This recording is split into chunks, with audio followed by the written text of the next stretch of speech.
For you need to intuitively and instinctively follow your heart and soul. And guess what? It's hard. This has just been the most extraordinary experience of my entire life. And it's like you've just woken my soul up. And if you want to create a really good community of care, be the #1 carer in your community. Thank you so much. That was unbelievable. I felt that. Didn't you feel it, man? I did feel it. I did feel that. Oh my goodness, I wish I was in the same room because I'm a touchy-feely person and I just want to hug you, even though there's COVID. What the heck is happening right now? That was powerful. I actually have tears in my eyes. That's how good it was. So thank you. I just don't understand how you have the ability to do that, dude. Like, people are talking and you're breaking out like charts and segments, and it's so enriching. Okay. That's okay. That's mind blowing. Yeah. Yes. Wow. My God. I loved everything. I am deeply blessed and grateful. My life is forever changed. Yes, I can. Yes, you can. I believe because I can Yes, do you can. all things Absolutely. through Christ. Absolutely. Absolutely. Oh, I've just never met anyone like you.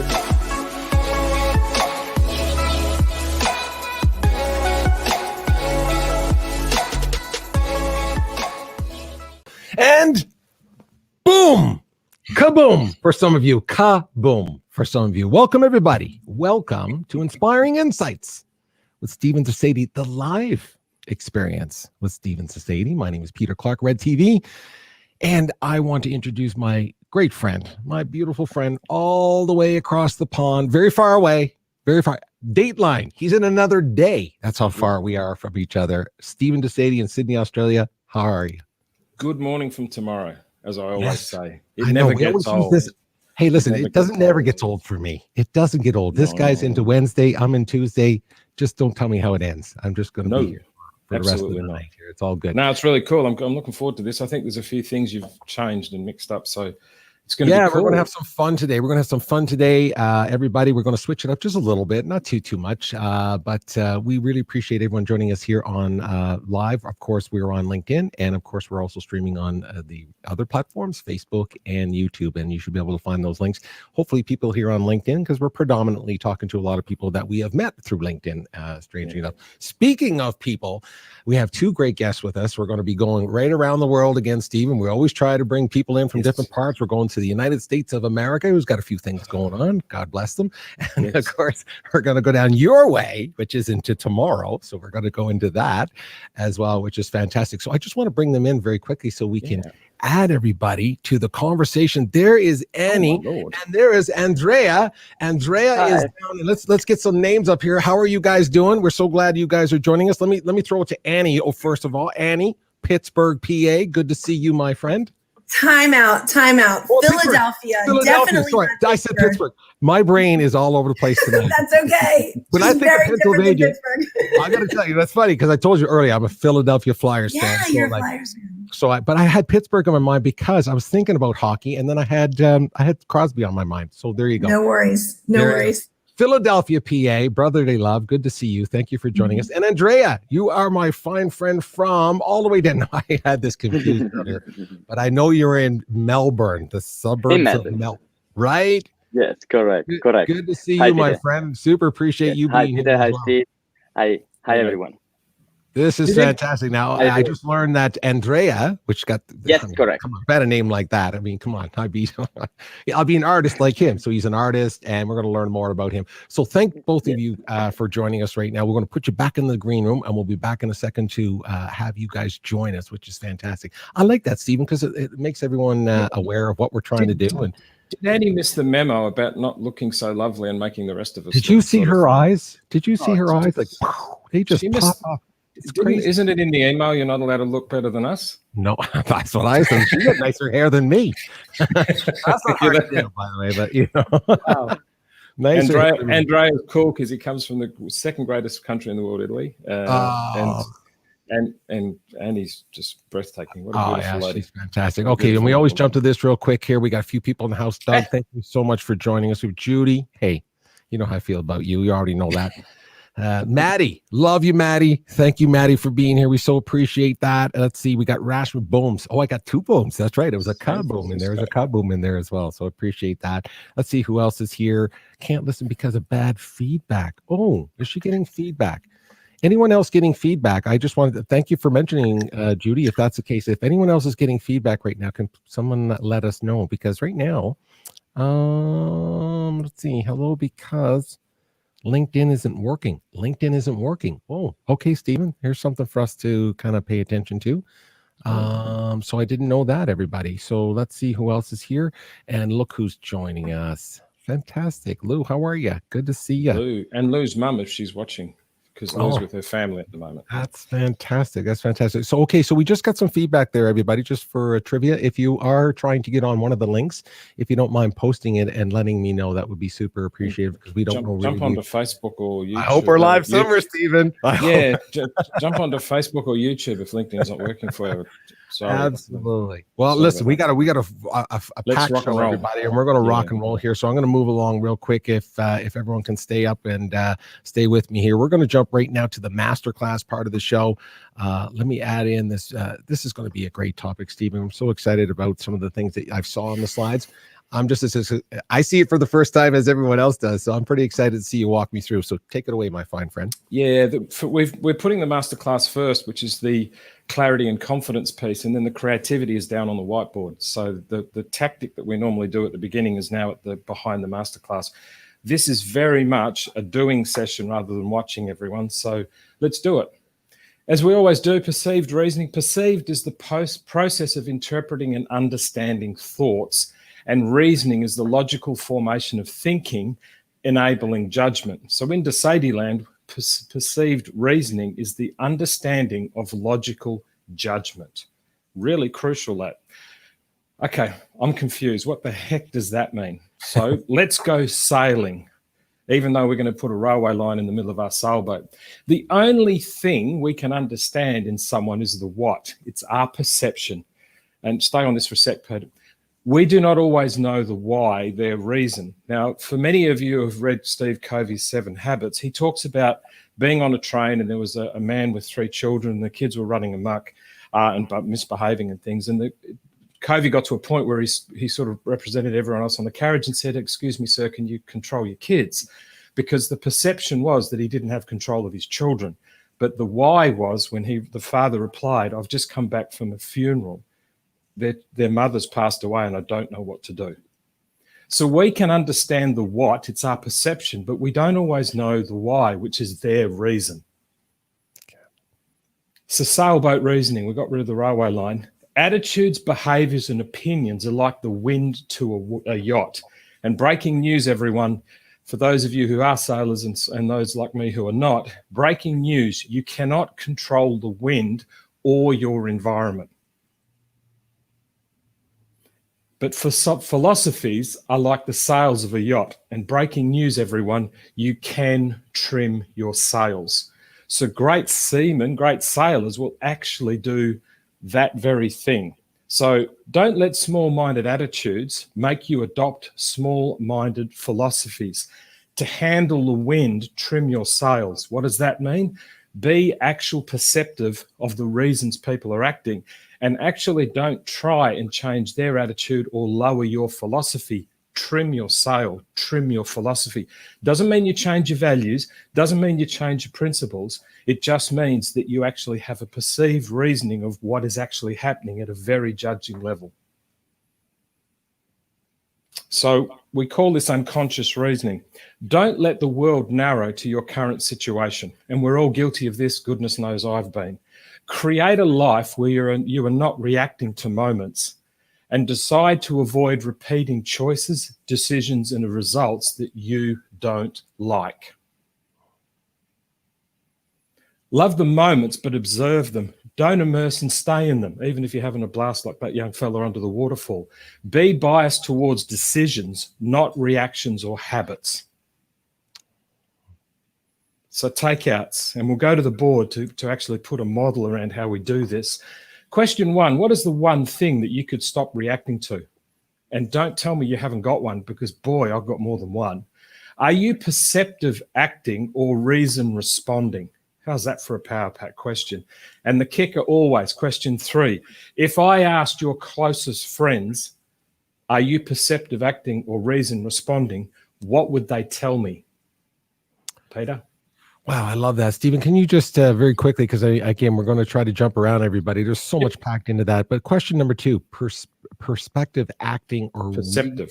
Perceptive, acting. Or perception is Steve Covey on the train looking at the scenario and going, the environment, the wind, so to speak, and going, the guy can't control his kids. He didn't actually identify the reason as to why. Got it. Right. So are you just acting on perception, or you're digging down to the reason and responding? Because in the world today, and Annie, we touched on this when we chatted yesterday, in the world today, people are wanting people to engage with compassion because we're getting fed up with the competitiveness and we don't mind curiosity. We kind of don't mind competitiveness, but competitiveness today is becoming hostile. Oh, so very true. Let's jump right to some of the tactical part of this. Yeah, so that was clarity and confidence. Let's get down to some creativity and what I call lifeboat living. These sections of your life are the greatest pleasures we have in life. But guess what? Price and the prize. They're also life's greatest heartbreaks. And I teach this inside of Mindset Mastery, Module 5, Lesson 20 of the Brilliance Academy. These lifeboats that we live in are called career, money, health, family and friends, love and relationship, personal growth, fun and creation, and your living space and your location. And what I want to do is, how proud in relation to your principles, values, and your conduct are you each and every day when you're fulfilling the work you do in your career? How proud of you out of 10 of your principles and values in your career, in terms of the way you conduct yourself with your career? Or have you sold out to your principles and values because at least your career pays you money? Same thing with money. How proud of you out of 10 of principles, value, and conduct, and divide it by 30 to get your average? Same with your health. Your principles and values with your health and your conduct. Or is your health just to get yourself looking like you're a snappy-looking guy at Bondi Beach so you can get yourself into a relationship? And then in terms of your personal growth, what's your principles, values, and conduct out of 10? Out of 10, what's your principles in terms of your personal growth and your commitment to advancing who you are? What's your values in terms of your personal growth out of 10? What is your conduct? Meaning, how often are you investing in yourself to be an asset to someone else? Out of 10 for each one, divide it by 3 to get your average. In terms of your living space, in terms of your relationships and your love, in terms of your family and friends. Most people say you can't choose your family, but you can choose your friends. Really? If most people treated their friends like they treat their family, they'd have no friends. Yeah, we could do a show. So, yeah, exactly. So one of the things I want you to do in terms of creativity, about not the perception of your living, don't worry about the guy in the train, your living. Have you given logical understanding to the principles, values, and conduct that you have in your career, money, health, family, love, growth, personal growth, fun, and recreation, and your living location? Because here's the key. If you actually do this exercise, this is 0 and this is 10, and you go through this process, what you might find is you're maxing here, you're maxing here, you're maxing here, you're doing here, you're doing here, you're doing here, and doing here. This is the wheel of your life, and you want to know why you're unbalanced. Peter? Gosh, I love this, Stephen. This is, well, it's timely for everybody. First of all, I love the idea that you're using the concept of a lifeboat living. I love that. And the reason why is because, of course, since 2020, we're all talking about, you hear the phrase, we're all in the same boat, we're all in the same boat. Yeah. But you've also heard that, and I know that we've talked about this before. I've heard this, and I'm stealing it from somebody, and I'm not sure who it is. But we're all in the same storm. We're all in different boats, though. We're all in different boats. So someone who's sitting on an aircraft carrier, they're wondering why everyone's freaking out with the waves, and I'm in a rubber dinghy, for example, so I'm a little worried. And on that basis, Peter, if we talk about career and even just family and friends, and obviously Andrea's coming in from Melbourne and they've been in lockdown for ages now, rightly or wrongly, and people have different views of whether that's the right way to play the COVID thing, but that's not what we're on about today. In every single one of these, how's your principles and values? Are you proud of the way you conduct yourself from a principle and value point of view?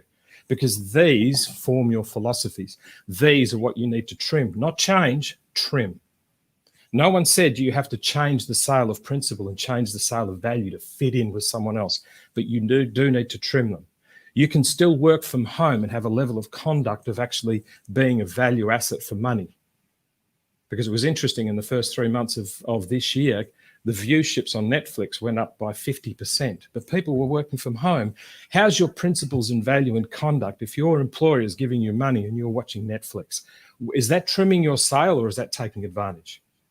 Be honest with yourself about this, because if you can get this into a fairly even keel, you can roll down the road of life. And Annie, in the green room, this is what I meant yesterday when I said that you think and create beyond mindfulness and start becoming an example of what everyone craves. Oh, that is so awesome. I love this. I can't, it breaks my heart every time. I know that we record this is great, but it breaks my heart that you're going to wipe that off the board. I don't know why it does. I know. Do you know how much trouble I had getting the circle? I know what you do to make those, but this is beautiful. I love the PCV. I love the fact that you put PVC, that it keeps it easy for me to remember. What's my PVC for this? What's my PVC for my relationships, my career, my thoughts towards money and those kinds of things. I like that. That's really cool. Because then you have the courage to do this, everyone. Yeah, I love that. And it's the 20th lesson in Mindsight Mastery, is this level of what type of life do you want to lead and what mindset do you want to have in terms of the asset to humanity you are. Oh, fantastic, my fine Can friend. I get rid of this now? Yes, you can. Yes, you can. But of course, can I leave this recorded. Can I for leave everybody. the circle? I love that circle. I know it looks so, you did such a great job on that. And thank you again for everybody who always goes back and checks out the content, because of course Stephen is meticulous when he creates this. It's not random. All of these things are very specific, and they will be chopped up into other pieces of content that you can see somewhere down the line. So that's fantastic, Stephen. Let me just jump around very quick, Stephen, see if we're all good. Not able to see on LinkedIn. Okay, we got Ashley, how are you? Good to see you. I appreciate that. We're on YouTube. Everybody, oh, look at this. Andrea throws out a bit. Everyone excited to hear Eddie. Boom. They were just on a podcast. They were just on a podcast together. Okay. Yeah. They're rock stars in themselves, Stephen. We don't fool around with the guests we bring on here. It's all good. Get in judgment. I like this. Get out of judgment and into curiosity. Absolutely, Judy. Appreciate that. And here we go, Lori. It's always good to see you. Thank you. Appreciate that. So again, everybody, if you are online and you're not able to connect with one of the platforms, especially LinkedIn, we just heard we might not be live on LinkedIn. But anyway, I just ask everybody if you could send that to us. Andrea, we're going to be with you in a second, my friend. So, and hey, listen, I'm a pretty easygoing guy. So, and I know this is actually normally a PG show. We go A every now and then. It's all that kind of stuff. But before I bring you into that green room, is that specifically that picture next to you there for a specific reason, or am I imagining what it is? See, I was right. Hey, listen, I'm just being kind to everybody. I'm keeping the show PG. That's what I'm doing. Hey, well done. I'll keep it a PG. So, Andrea, we will be there in a second right now, but we're going to introduce a concept here, and it's going to evolve as we go, Stephen. And and it really comes from everybody. The conversations that we have, Stephen and I, and my beautiful wife Renuka said to me one day. She said, Stephen is able to kind of take these big concepts. Or individual with people and then break them down for individuals, but they apply to everybody. And so there's more of a global feel to it. So, we come up with an idea of basically talking about things that, are at the global level that affect everybody. And then I just wanted to see what Stephen's take is on these concepts. So basically what we're playing with is the concept of, let me just see if I can get this up, Stephen, right now, so everyone can follow what Peter is saying. And it's a little easier when you see it, and it's about this global perspective. We have a global perspective of things, and Stephen surely does. So they're really about global stories, and it's just the idea that there's other things going on in the world that affect us all. So in this particular case, Stephen, I didn't want to. There's a number of stories that I was researching over the last couple of days, and this applies to everybody. But as you may know, Stephen, I've been doing some other shows and stuff, and I've been talking to people in the travel industry. Okay, so the travel industry is a global, obviously a global impact when it comes to the economy and so on. And there's literally now millions of people affected by it. I know here in Canada, I'll speak for Canada, But of course, it relates to around the world when it comes to flying. The majority of airlines are at like 95% of their capacity is on the ground. They're not flying. They're not going anywhere. And the big pushback seems to be, and I think most people can have read about this, but the story about people wearing masks or refusing to wearing masks on planes. So the concept of having, an industry that's trying to survive. We're all obviously in upheaval with COVID around the world and so on, and so there's a yin and yang and a push and pull that's going on. We want travel to continue. People need to get around the world. They need to still, even within their own country or around where they are. Airlines are trying to survive. They're trying to put in protocols to make it as safe as possible. And then again, on a plane, there's always that one person, the two people, that somebody just doesn't want to wear a mask for some reason. And of course, we're all talking about the idea that wearing a mask, specifically on a plane. Now, I'm just talking about a plane, so we could take this in different directions. But the idea of being on a plane where you're in a confined space, in a tube going 800 kilometers an hour, 40,000 feet, it's not a bad idea to put on a mask. And I'm wondering your thoughts on this idea of this pushback people are given. Where do you think that comes from? Because I'm telling you, for me, I already know what I think, and I think a lot of people are feeling frustrated with it, because I'd like to go down to Sydney and visit my friend Stephen, and I don't think I'm going to be able to get on a plane if people are not going to obey by the rules, if you will, or play by the rules. Obey is probably a wrong term, but play by the rules.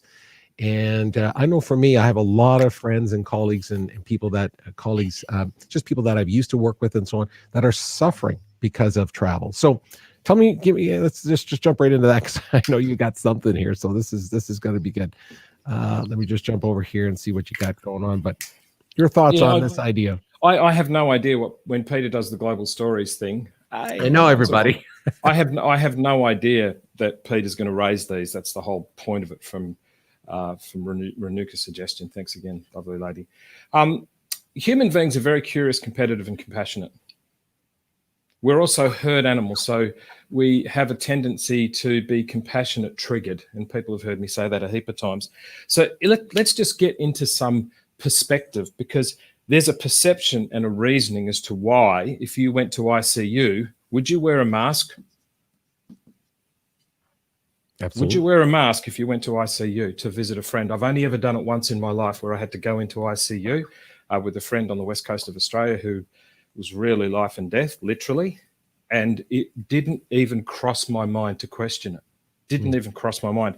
The issue is, if I wanted to go in and I was allowed to go in as next of kin in the way it was arranged, I had to abide by not their mask, but by their rules, because it was life and death. And unfortunately, the compassion of COVID and the curiosity has now been replaced by people's hostility to compete, because people don't think, if you go into ICU, there's rules. You want to enter, take it or leave it. So what's happened now is there's compromising going on. No one sees this as a life or death issue. Young people aren't going to die. Old people are going to die. Maybe we should just put all the old people on an island somewhere and protect them. And the end result is the compassion is gone and the curiosity is gone, because the herd mentality is, I want to compete. And unfortunately, there's some global leadership, and I'm not just talking about you-know-who in America. There's a whole aspect of hostility is becoming a way to get attention. So in some cases, people want to be validated by their opinion. So one of the ways to get an opinion is, I'm not going to wear a mask because they tell me I'm going to. So this issue for me is all around the perception of what I think a mask will or won't do, the reasoning, and I'm not going to do it because I just want attention. I'm not going to do it because I don't think so. And unfortunately, the issue was with masks. And if you think of what happened in Melbourne, rightly or wrongly, for those of you who don't know, they had a scenario over there where everything, the first wave came, they kind of mismanaged some of the quarantine issues for different reasons. And all of a sudden, while Perth, Brisbane, Sydney were having under 10 cases a day, they were having nearly 1,000. So they shut the place down completely. Wow. And the issue, whether it's right or it's wrong, it was very abundant. There was a line. You want to walk into Melbourne? These are the rules. You want to get on a plane? Here's your choice. And when you give people choice, one of the aspects of choice is competitiveness, and one of the aspects of choice is attention. Half the time, if you ask these people, why don't you want to wear a mask on a plane? They just want attention. Wow. And unfortunately, there's no line of demarcation. Whether you agree with what happened in Melbourne or not, and for those of you who may not be aware of it, unlike other countries around the world, they literally locked the city down. Wow. And it's been locked down for months now. It must be unbelievable. Yeah. And it's only an hour south of here. So one of the things is, if it was ICU and Y, there'd be rules. One of the issues is they gave people the choice, and then people will get on a plane. The airline industry has been shut down, and now it's been confused because individuals think they have the right, whereas if they went into ICU, these are the rules. Enter or don't enter, it's up to you, because this is life and death. And a lot of people haven't realized, put the freaking mask on. Yeah. Is it my view that you should wear a mask? I don't know. But if it gets people moving and it gets the airline industry working, it puts food on the table for those children that are looking at mum and dad from the airline industry going, I'm scared. Stop thinking the mask is about you and start thinking about someone's child who's scared at the dinner table. Pete. Bingo. Thank you, brother. That's great insight, and it's very simple. Of course, I can't draw it out like that. That's for sure. But the point being is that you just hit it on the head. I mean, there's a lot of people out there right now suffering in the airline industry, in all industry. Again, travel, that kind of thing. But again, I was specifically talking about wearing masks on planes. I still can't believe we're having this conversation. I can't believe that there's still people that are willing to risk other people's lives for a 2-hour flight, for a 3-hour. It makes very little sense. The reason why it's sensitive to me as well is because recently I've had a family member has flown out to see me recently, and as my sister, and she had to wear a mask, and like she said she didn't, it was very uncomfortable. It was all, but she said, but that's what you have to do, and she never thought of it any differently than that. I had to get from A to B. I wanted to come see you. I'll wear a mask for 3 to 4 hours. It's cool with me. So. Listen to this, everyone. Nothing worthwhile in life comes without some type of price. That's what makes it valuable. Annie, do you see what I'm talking about? Annie's in the room. I can't say anything to him. And he just dropped. That was one sentence, though. Give me a break. I like that, though. It was one sentence. It was a little trim. You are a rock star. I love it. Okay, so let's just throw up a couple more things here. Rajiv, hey, listen, and I'm sorry if I don't get to every single a comment, but I'm watching as much as I can, and I super appreciate all of that. Kevin is here. Here we go, Kevin. I thought I would stop in and say hi, guys. Appreciate that. That is awesome. Kevin, we always appreciate that. Michael's in the house. Hey, Michael, how are you, buddy? Good to see you, my friend. We always appreciate that. Gabe. Buddy, this guy always comes on and supports us, and we super appreciate that. That means to me he's on LinkedIn watching it, so that means we're there and all that. Thanks, kind of Gabe. Appreciate it, buddy. And let me just go quickly. Do you think it's triggered from childhood what a person got away with? We'll talk about that, Judy. That's a great question. That's a great question about. We were just talking about the mask and stuff. Okay, so the answer is yes, Judy. No, keep going. I'm not going to say any more, but the answer is yes. See, I knew you, but you're dying to answer and draw something, aren't you? I'll find a way to get it in. Don't worry. That's how I tease him. I just throw out something really cool. He's like, okay, let's get to some guests. Everybody. We got some cool guests. I mean, we got some super cool guests. But I was thinking about which way to go.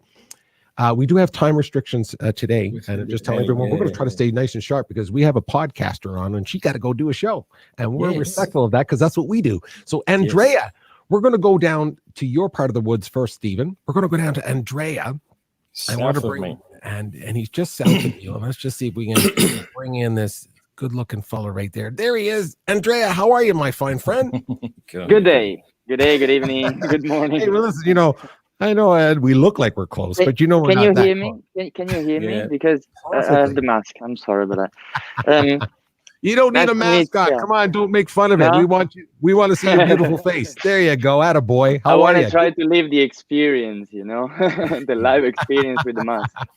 There you go. Hey, listen, it's great to see you. We appreciate it. You were down in Melbourne, so you're just a little south of Stephen, and we so appreciate you being here. I'm going to leave you with your question for Stephen. Thank you. Yes, my question for Stephen is pretty simple. That's good. Have you ever thought about writing with the right hand? I do sometimes. Okay.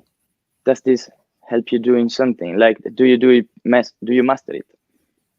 I wouldn't say I master it. Why do you ask? Because I do write with the left hand. Me too. And writing is the consequence of speaking. That is the consequence of thinking. That is the consequence of being. Yep. Then if I use my left hand to write, then I will obtain one result rather than using the right hand to write, because I will have more, I don't know, fluidity. I will write better. Instead, with the right hand, I can, I would say, like, sign more precisely. Yep. Strongly. It's different, no? I've always had this counterpart, because being left-handed and not having had to change my way of writing as it was being used, as was used like 40 years ago, 50 years ago, yep. in my region where I come from, in Italy. Yeah, I never had to change my hand. So I was wondering if this would make any difference, or if you have ever had to face the thing. The number one reason that I do most like I love to cook. I'm not particularly, well, I suppose I'm okay at it because I've put some money into being trained about it. The very first thing that I think of when you ask me about whether I write with my right hand is I like to challenge myself so I can expand myself. I like to challenge myself to get a bit of confidence. So can I write with my right hand? Yes, I can. I want to create a sense of confidence in myself, and I want to create a sense of appreciation in myself, because once I've challenged myself to write with my right hand, could I make a video? Could I actually write a script? Could I cook? Could I get on a one-to-one call and change someone's life? Could someone actually dedicate part of the eulogy they had to give this week to me because of the fact that I challenged myself? You've got to actually become a gift to others. And the best thing to do is to constantly challenge yourself. And to challenge yourself is like challenging yourself as an adult is like the growing pains of a little child. And I don't have kids, but I know many people on the show have them. A child challenges themselves when they're trying to learn how to walk so they can expand their world. They can get a confidence. They can appreciate things, and they can actually get confidence. I've written it down twice because it's so important. So why do I write with my right hand? Why do I learn how to cook? Why do I learn how to put up a studio like this? Why do I learn about constantly fueling my brain? It's because I want to expand, to become confident so I can appreciate the gift I am to others. Mm-hmm. Yes, so constantly find a way to expand and challenge yourself. Pardon me, mate? No, I'm sorry, I disturbed you. I interrupted you. No. Yes, it is a powerful definition, and I appreciate it. And I thank you. This is gonna help me. Already gave me a new goal. That is actually, if I can add on top, I can try to. Actually, I'm able. I reckon of doing most of those things with the right hand already. Yep. I've always done them with the right hand as well, but I never wrote with the right hand. So maybe I can start writing with the right hand, and it will give me a different approach to life. It's a challenge. Let's see. Yep. One of the things, just quickly to finish, one of the things that are really important is, what are 3 things, everyone, that you could actually say, you know what, these are 3 things that I've done really well. I can cook, I can do videos, I do know how to kind of do lighting and stuff like that in one instance of what I do. What's that for you? Think of it, and think of the wheel that we just did in terms of the lifeboats. Then the second thing you want to do in this little exercise is, what are 3 things, 1, 2, 3, that you could go off and challenge yourself to do, understanding your expanded appreciation to the confidence that you can do the previous. Most people are it's a little bit like the sales thing. You're out trying to get your new sale rather than working out whether you could actually increase the value of the clients or customers, guests, in our case, that you already have. So first thing for everyone, identify something, 1, 2, 3, that you're really good at, that gives you confidence and expands and makes you appreciate yourself so you can be a gift to others. Then go off and go, I haven't tried that, I haven't tried that, and I haven't tried that. Because guess what? There was a time in your life where you hadn't tried that, or that. There was a time in my life where I didn't write on whiteboards. There was a time in my life where people didn't ask me things on the spot. And now that I do it, I can actually live this statement to be true. I'm on a mission to destroy people's doubt, and I refuse to let anyone doubt around me. And why? Because I've got the confident appreciation that I've expanded my gift so I can give it to others in abundance. Peter? Oh, I love that. I love that. That is awesome. And Thank you. And that's a great. And by the way, that's a great question, Andrea. I really appreciate that. You're an artist. I consider myself someone that's kind of artistic as well. So appreciate that. Stick around in the green room. We'll be right back with you, okay? And we'll bring in before we get to the end of the show. That is for sure. Stephen, what I loved about that question, and here it is for me, just why I resonate with it so much, is because as a musician. That's one of the reasons why I love playing multiple instruments. I love trying other instruments because it makes your hands do different things. People might say, well, what does that got to do with anything sometimes that we talk about? Well, pretty much everything for me, because it's creativity. If I can do something with my left hand. So during COVID, I've been teaching myself to play the piano a little bit, more than just a couple chords, trying to learn anyway. And the point is that it triggers my left and right side of my brain, because my right hand, my left hand are doing different things. And from that creativity allows us to do things like this, and shows that we do, and videos that we're creating. And it helps way down the line with a lot of things that I do in my life. So I like the idea that he was kind of going very tactile with it. And you just thought it out to where it went to your brain. I love that. Well, one of the things, everyone, is that if one of the great joys of mastering something that you've challenged yourself with is, and we'll go back a few shows when I did the masterclass, you have a self-awareness, a self-acceptance, and a self-approval of you. Most people are struggling, and therefore the hostility. Most people are struggling that the best asset in the world looks in the mirror at you every single morning, and they're too busy trying to get someone else's opinion. And everyone knows how much I bang on about that. Go and challenge yourself based on the things that you once didn't do that you now do really well. Chatted with Annie yesterday about changing a baby's nappy and all that stuff because she's a mum. She knows that stuff. So the next time you have something you haven't done before, think, what was I like when my baby came home for the first time and I had no idea what to do? And now, for example, people ask me questions on the spot and I can just answer. I don't know where it comes from. It's a gift. But guess what? There is nothing that scares me anymore. You're on fire today, buddy. I love it. I love it. I noticed that with you. You've been getting really, you're like, I just love it. There's more fire to the whole this thing. It's just, again, it's one of those, you just hit it, but it's a skill. It's something you're given. You can sharpen it. You can get better at it. But I love the fact that he talked about it from a tactile perspective, because sometimes we're always very cerebral in our conversations, but you took it from there to here. And I love that, because I sometimes can't, because people ask me sometimes, how do you know how to do that? Like, I can't read or write music or anything like that, but I can hear it and play it. And it's kind of weird to explain. And so the tactile and explaining it are two different things. I digress on that. Hey, let's throw around. Judy, play the piano. Yes, I will for you one day. I promise you I will play guitar. When I know how to play it, well, I'll play it for you. Appreciate that. Very nice comment here from Sarah. Thank you, Sarah. Two wonderful human beings. Definitely one. Definitely one. That's for sure. That's definitely one.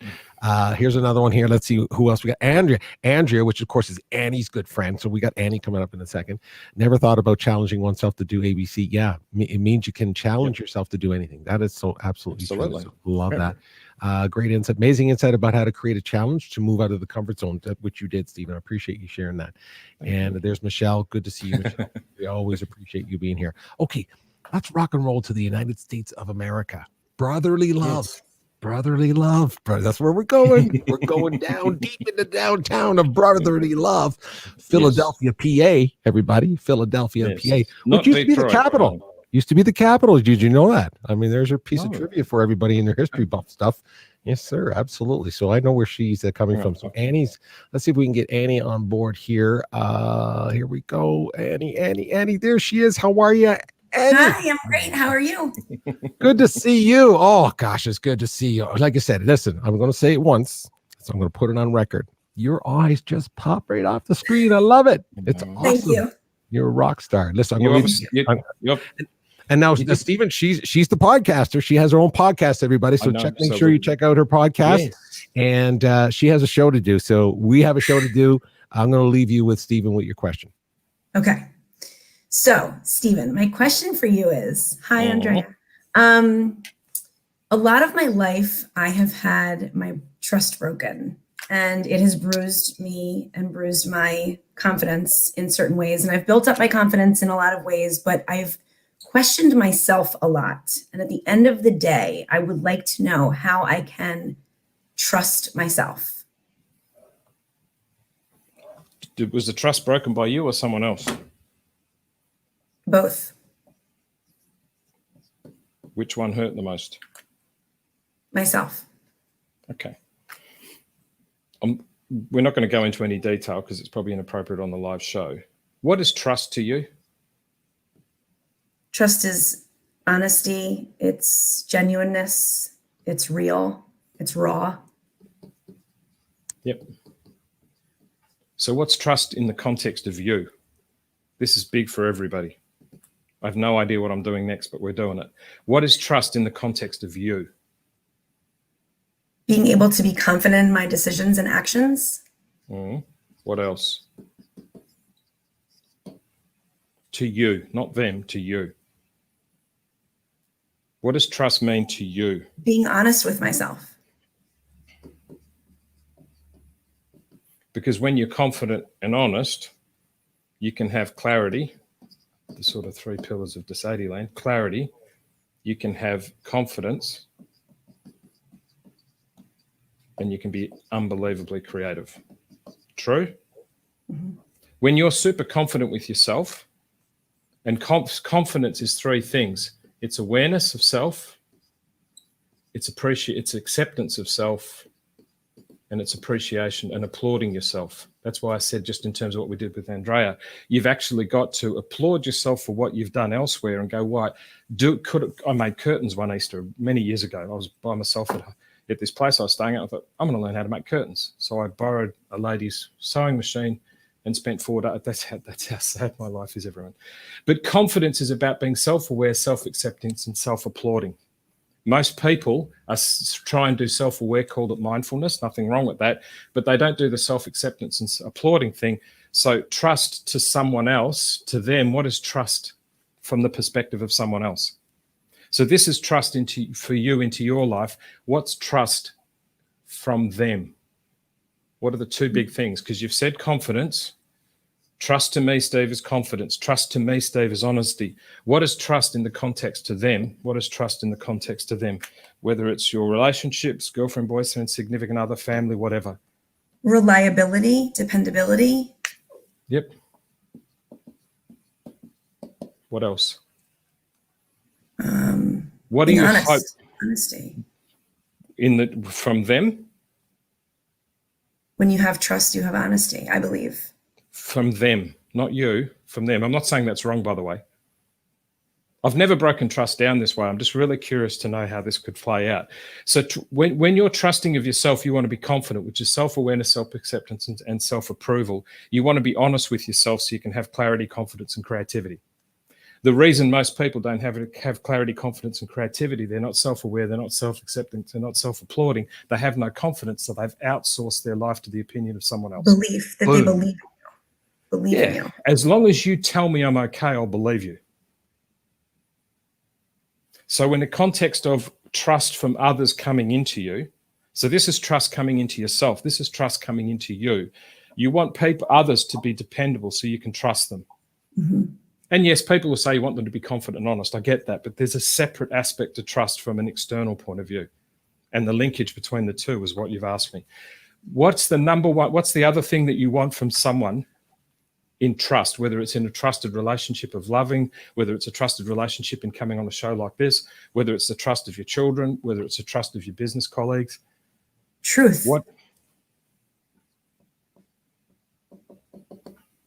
Different to honesty?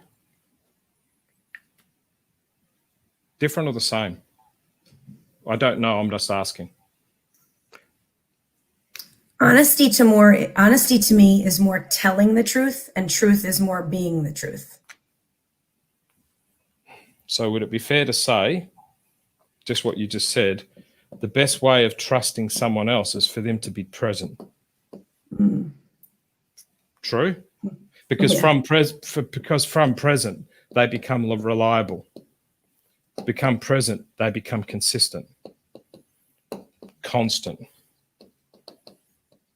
These are things we want in ourselves as well, but in here. The very first thing you need to do in trusting yourself is to be confident by being self-aware, self-accepting, and self-applauding. Giving yourself credit for the things that you do, no matter how infinitesimal you might think. I can't play guitar like Peter, but there was a time in my life I could play the opening bit of Deliverance, and I retired after I mastered guitar. But at least I know I could do it. I don't have a desire to do any better. Sometimes I would like to. Honesty is the clarity, confidence, and creativity for you to go and express yourself, guess what, as a gift to someone else. And if you're a gift to someone else, guess what? Because of your confident awareness, acceptance, and approval, your clarity, confidence, and creativity, you now become reliable, consistent, and constant, and be present to other people, and they can depend on you. Because if you activate this, you become this, because this is you.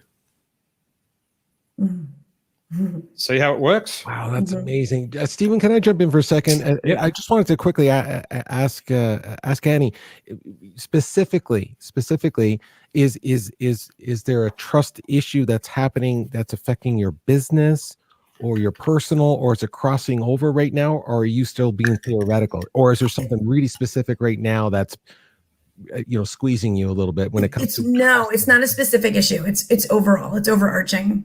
Got it. Because that plays out for me when I was listening to that, Stephen. I'm just saying it plays out for me differently if I'm thinking about it from a trust issue when it comes to a business relationship, or a trust issue when it comes to a family or friend relationship. It might pinch you and squeeze you a little differently than. No, I get it. But truth. So I agree with you, Annie, about that. But it's funny how we can clarify that. Thanks. So the very first thing is trust to you is confidence and honesty. And if you do those things I just said about being self-aware, self-acceptance, and applauding yourself, being honest enough to have clarity, confidence, and creativity, and there's a whole bunch of things around continual personal development and things, you become a gift by being present, by being reliable, consistent, and constant, and people can depend on you. Now, what happens when these people break your trust? You've got to have a focus that's a definitiveness of purpose that is just completely and utterly non-negotiable. Every single day, people are ringing me up because of the amount of stuff that I put out, assuming that I'll just talk to them for free. Every single day. And then when I do make reference to the fact that it might cost you, all of a sudden it's like, you're not allowed to do that. My definitiveness of purpose now is the hardest thing for me is to accept that it's okay for people to come into commercial arrangements with me. Because when you've come from where I've come from, you actually lose your confidence that what if I got money again and I did it all over again? I went from being a multimillionaire and hung upside down in a car. In the context of yourself, trust is these things. And by the way, I'm talking out loud about me, and I appreciate you letting me actually express this, because it's exactly the same thing. Before I change that to focus, trust is having the confidence and honesty to be you. How do you do that? By having a focus on a definitiveness of purpose. What does that look like? Your daughter, your definitiveness of purpose as a mum in terms of how you're going to lead and protect and help her to have the life you invited her to have. That's a classic example of focus. And no one is going to come in and in any way obstruct the dependency she has on you, the presence you have about how reliable, consistent, and constant, honey, I'm always here. Even if there's a strange man from Australia making her late for dinner. So your focus and your definitiveness of purpose, you need to think of what is the most defined purpose in my life. And the little I know of beautiful you is the gorgeous young lady you got me to say hello to very quickly, very shyly yesterday. That level of focus combined with your level of confidence, awareness, acceptance, and approval, and your honesty of the clarity, confidence, and creativity towards your daughter's well-being and the rest of her life will make you so dependable and present that if someone comes along and compromises that, it's like a peanut ricocheting off a battleship. Lead me, follow me, or step aside. But if you enter my life, if you enter my life and I enter yours, I'm going to change it. If you don't want it, it's the cost and the value scenario. What is the value of you being in someone's life? Whether that's from a romantic point of view, whether that's from a business point of view, whether that's from a friendship point of view, whether that's from a soul shifter's point of view. What is the value of you in someone's life? Because most people are out there trying to cost your value. Don't let people cost your value. What's the cost of being a mum every day? I don't know, Steve, because the value is so beautiful. So the number one thing is trust, that structure, and you'll see this when we send you the breakout of this. The second thing is, what is your definitiveness of purpose, the focus that's on your life? And pick out everyone that's listening, inspired by any. What is the most unbelievably powerful thing in your life that you love to bits? It's probably got to do with your children.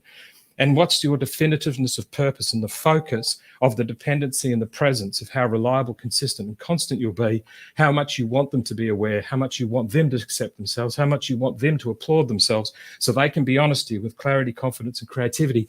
Go and live the life you gifted them with. And then someone comes along and goes, could you do this for free, Steve? Hey, Annie, can you do this for me? Hey, Annie, you know how I said I was going to do that and I didn't. Peanut to a battleship, gorgeous. Wow. Peanut to a battleship. Wow. Peanut to a battleship. Never heard that one, Eddie. Just tell you. Me neither. I know. He does that kind of stuff. I love that, Steve. I love the idea of the focus part, though. That to me is definitive of purpose. I mean, knowing exactly what that is and that anchors you, then all the other trust stuff seems to kind of is a little easier to kind of filter through when you're anchored. I know when I'm cut adrift, I don't. All of that other stuff is really, really fuzzy to me. And so, Annie, I totally understand that, like I said, when you break someone's broken trust, or you, or the combination of those circumstances, boy, it's hard to get back, and you feel cut adrift. So it's like, well, where am I going? If you have no trust, you don't have any focus. Because focus is the manifestation of what you believe you can achieve. If you can give your daughter a beautiful life. I'm said so respectfully to speak about your gorgeous little girl. The life you've gifted with her is going to be with consistent and constant and undeniable and reliable love. So you can focus on her without having to question this. Most people have got that in their life and they're trying to find this, and they do it by seeking opinion. If I get enough likes, if I get enough opinions, if I get enough views, to use the social media side of things, that'll mean I'm focused on the right thing, but they've got no trust. Because if you've outsourced what you believe to be definitive in your life to someone else's opinion, you have no trust, you have no focus, and the instant a peanut hits you, you'll sink like a canoe. Pete. Wow, that is cool stuff. That is cool stuff. I love this stuff. I just love it. And by the way, Annie, you're the battleship. That's for sure. I don't know the circumstances of your personal life. Don't need to know it. Certainly don't need to know it on this forum. You are a walking battleship. And it's a funny thing to say to a beautiful lady, but you are. I was going to say, I'm just chuckling. No, but I know. I know.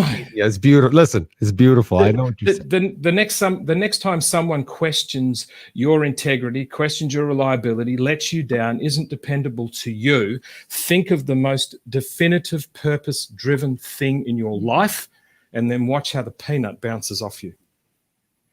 Love it. I love it. I love it. Andrea, I brought you back into the show. I hope you noticed that. People watching you just kind of doing your thing. I'm so glad you were just doing whatever you were just doing right there. Moving around. Yeah, I love it. It's cool. It's cool. And this is my favorite part of the show. I'm bringing you back very quickly. And listen, thanks for sticking around. Appreciate that. And Annie, like I said, I'm trying to stay tight to your schedule, so I hope that works out for you. I hope that does. This is one of my favorite parts of the show, only simply because we have a quick conversation, and there's just so much being said sometimes, so many things being written down, and there's so many little aha moments that show up either from your conversation or from the other guests. So Andrea, I'll start with you, my fine friend. Can you give me a little aha moment that you might have gotten from today, either talking Well, yeah, it was an amazing share of experiences, and I gained a lot of insights, and thank you all for this opportunity. The only thing I might say is that I eventually validated the concept that flitsen mit dem Wind, so flow with the wind, is actually a positive attitude to adopt in life, to adopt in life.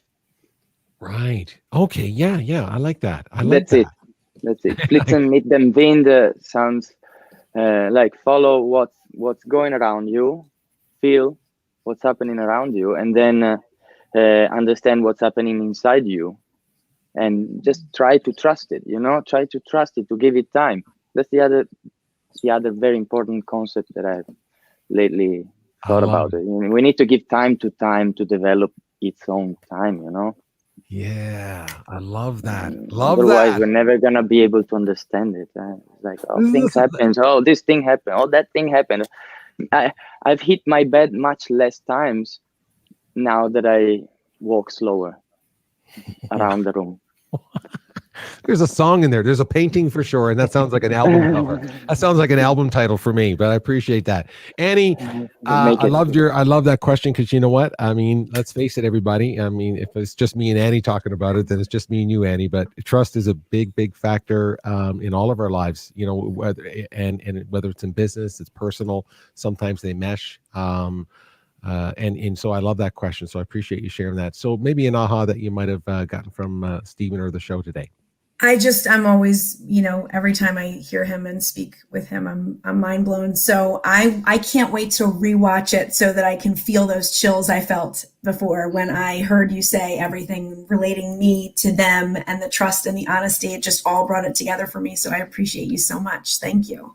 Thanks, beautiful. That's awesome. And I understand what you mean by that, from them and me. I know that, Stephen, we've hit upon a subject, or I think trust has been in one of the conversations somewhere for sure. But to your point, Annie, it's always about like, well, and I heard you talk about it, Stephen, you were saying trust from you or from them. And I'm like, yeah, that's right. There's really two different things going on here.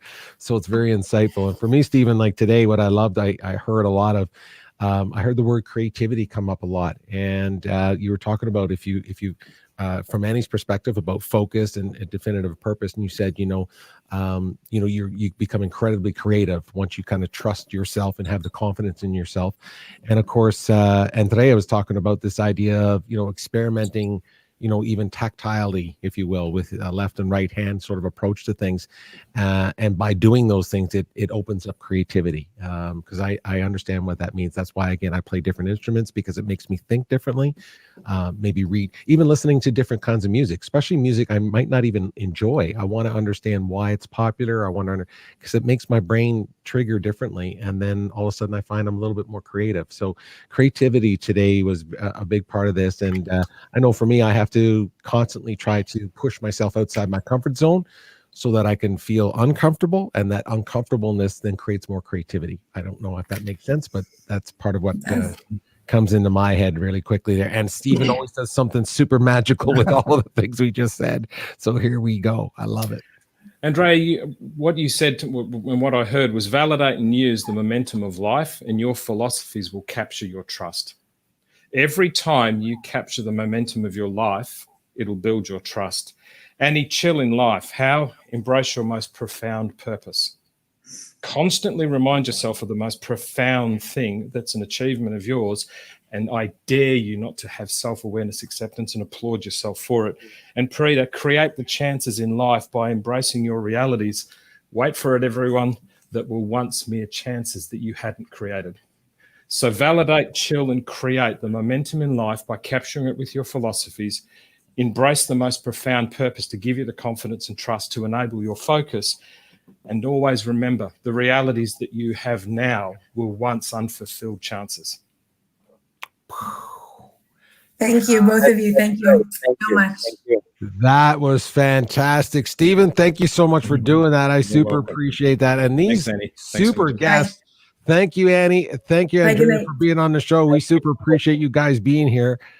Stephen, that was a little bit just fantastic is what that was.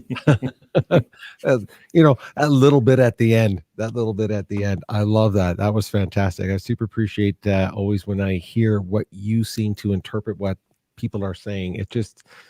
It's a gift, brother. So you have it, and you're so lucky. And thank you for sharing it with us and so on. I'm going to jump into comments real quick, and then we'll do some of a little new segment we also have. We're going to wrap up here a little bit, making sure everyone knows what Stephen's up to. He's keeping himself really busy. Let me just jump way back a little bit, just because we talked a little bit about the masks and stuff. So Rajiv, hey Rajiv, over in India, by the way. I don't know what time of the day is right where he is, right? But I mean, but he just talks about the mandatory mask and shields and the flights, and trying to get, but he's, like he said, they're trying to get more full now and so on. And you're absolutely right. They're mandatory everywhere. Rajiv, what we were talking about is like, still there's people that are feeling a little bit frustrated with that. So I appreciate you mentioning that.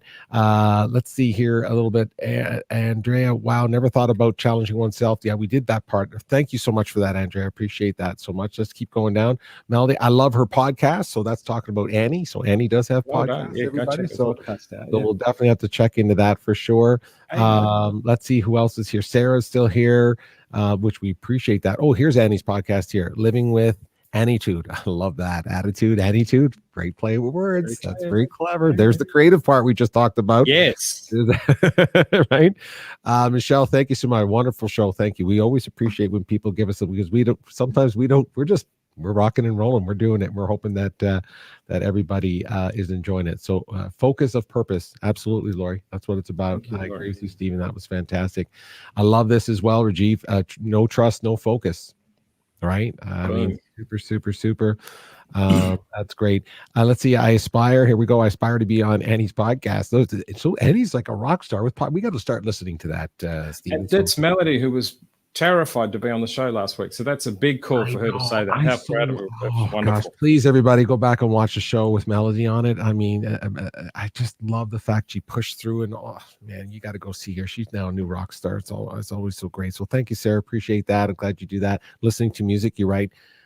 Try not to analyze it. And I would say that to everybody about watching, looking at art, listening to music, try to find your left and right brain and so on and all that kind of stuff. So let's see here. We got great show. That's all we need to hear. We feel better when you guys are enjoying the show. We appreciate that. Okay, Stephen, that was a great show. And we're trying to keep it tight for everybody. We're trying to bring value to it. Don't please, we're not trying to rush people through.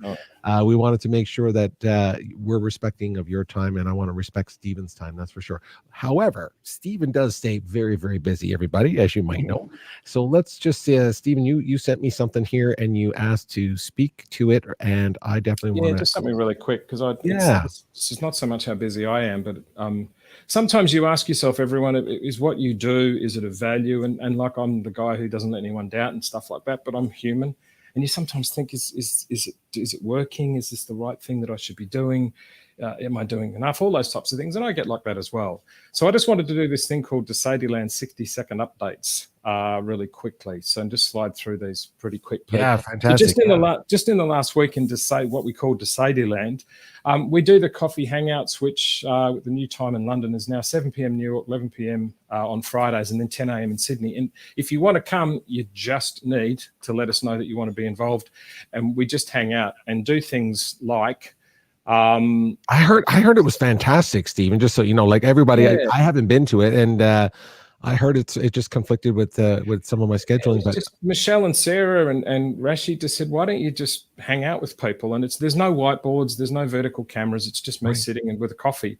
And it's, as I say, it's Fridays, 7 p.m., 11 p.m. London, 10 a.m. in Sydney. And it's just hanging out. There's no whiteboards. It's no coaching. Having said that, though, it's just about laughter and learning that's life lasting. And last week I went off on one at one stage about intention versus attention. And some people took that away, which is really cool. Now listen, hold on. I'm not laughing at you. I'm just laughing. But we were having coffee. But I did go and do it. Well, I did go off on one. That was cool. I did go off on one a couple of times. So Michelle might make a comment to support that, and same with Sarah. So I love it. Just something I did. Rashi asked me about the different books that I referenced during different conversations that we had. What Happy People Know, Outwitting the Devil and Quiet, a book about introverts in a world that won't keep quiet. So they were just books that I referenced. I appreciate that. Sorry for jumping on top of you there, brother. Napoleon Hill's book, you talked about that highly, that you read that over and over. This is one of your favorites, is it? For me, it's one of the best books I've ever read. I love it. Wow. It's basically Napoleon Hill. The premise of the book is he interviews the devil, and the devil agrees to answer whatever he asks him. The book was written by Hill in 1939. His wife read the manuscript and said, you can't post it, because he talks about, you can't publish it, talks about religion and education and things. He passed away. The wife kept the book. She passed away gave it to her sister and said, book can't be published. The manuscript for Outwitting the Devil was written in 1939 and published in September of 2015. Wow. Okay. Mainly because of what it says. And it talks about hypnotic rhythm and all kinds of stuff like that. And it's pretty powerful. But if you want to understand where a lot of this stuff comes from, it's a combination of the first two books, Outwitting the Devil and What Happy People Know, amongst a million and other books. But I just got asked on the Sede Cafe what were some of the books that I read. I was asked by Ashley about introverts in the world today. So that book by Quiet. It's not a light read, but it's a good read. And I know Andrea has read that book and endorsed it as well. So that's another thing that happened. People just asked me, where does all the books come from? Another thing, Katja and Ashley, Ashley told a beautiful story about, it's not a beautiful story, but she told a beautiful story about how much love and care she has for her mum who is hearing impaired. And the fact that everyone's wearing masks now is Ashley's mum is now finding it difficult to lip read because she can't see anyone's lips. So it's now starting to withdraw her from leaving the home. Katja, and I encourage Katja and Ashley, you should do something together because they're both involved with things around children and art and everything. So Katja told her little 6-year-old daughter about this story. Her daughter drew a version of that in a very pencil type sketch. Katja then turned it into that piece of art and has now put it onto a mask. And I believe Katja and Ashley are trying to do something together. So it's collaboration amongst the Sede Soul Shifters. So that's what's happening on Saturday mornings or Friday evenings around the world. People from different parts of the world, Holland or the Netherlands and America, are getting together to do that thing. I never cared about the sound of radio and bands. What hurts the most is I never heard my parents. Oh, So for those of you who think it's just hanging out and having a laugh and just joking, there's some pretty cool stuff that happens, which is really good. So hey, listen, with honor to Katja and Ashley. With cutting in onions in my eyes right now, that phrase, that's unbelievable. But Katja, what a great idea for you guys to come together like that. And I'm going to tell you something, Stephen, the reason why that resonates with me and just makes me very emotional, because music to me has just been so important to my life. And for people who don't have the ability, just the physical ability to have the joy that we take for granted sometimes, I'm super sensitive to that. So I so appreciate that they wanted to help the mom. I love two it. soul shifters hanging out for coffee. I love it. This week in Sede Land, we said goodbye to someone who left too soon. And Peter wrote a post that I woke up to yesterday talking about eulogy living and the fact that he had to write his first eulogy this week. Andrea, I promised I wouldn't share the photo, and I haven't in terms of its privacy. We welcomed the 18th birthday of the Sede Soul Shifter's daughter.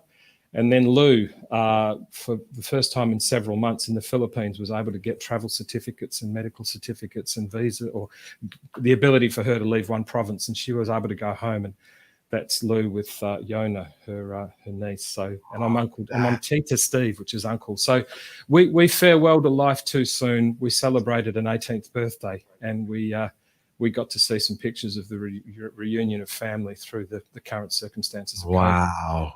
This is cool. This is cool. This is Circle of Life. I didn't see this stuff. I haven't seen, you send me stuff and we just get on air. And just this week into Sadie Land, we said farewell to someone ending their life too soon. We said congratulations to someone having their 18th birthday. The picture's done that way because out of respect to the mother of the photo, Andrea, and I know how proud Lou is, and there's a lot of people in the Philippines right now if they're watching. Hi, Mum. Hi, Yona. Hi, everyone. In terms of that beautiful little lady. So a new life, a new young life, and the farewell to life into Sadie Land this week. That is super, super cool. And here, while we're live, so that people know that I'll talk to this. I didn't know I was going to talk about the travel thing. I really didn't. I just thought about it just before we went on air. And here you are showing me a picture of someone who's able to travel and get together with that's them. Lou from the Sadie Cool. Fantastic. So my recommendation to everyone is if you want to join Soul Shifters, you just need to go to LinkedIn and join. I'd follow the hashtag of Soul Shifters as well. For those that are inside Soul Shifters and is continually evolving, this isn't a group that can get me access to lots of views. I want Soul Shifters to collaborate and start making sure that mothers who can't hear are not hiding in their rooms. I won't allow it. Oh, that's such a great story and such a So great. please join Soul Shifters.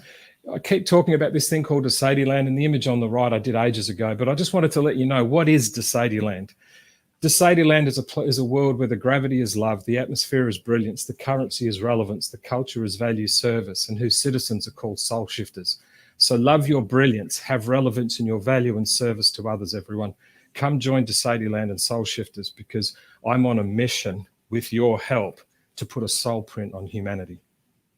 That's beautiful, Stephen. And like I said, the people that I've been seeing in there and the activity in there has just been amazing, to say the very least. And for everyone to know, I mean, when you're inside the that group, we all see it, which is great. So even if there's no specific comment at the time and so on, please just keep putting your content in there. We super just to that. So that's just the last week in December. I love that though. You look like you just look like you're running something, like you get your own television show or network or something. Yes, yesterday I woke up. That's cool. In the last couple of days, I woke up to a picture of Lou reunited with her family, and there was photos of her mum and everything, which was beautiful, and all of her nieces and nephews. Andrea sent me a photo that I kindly requested, and very kindly she shared a photo with her her daughter's 18th birthday. I'm still recovering that she has an 18-year-old daughter.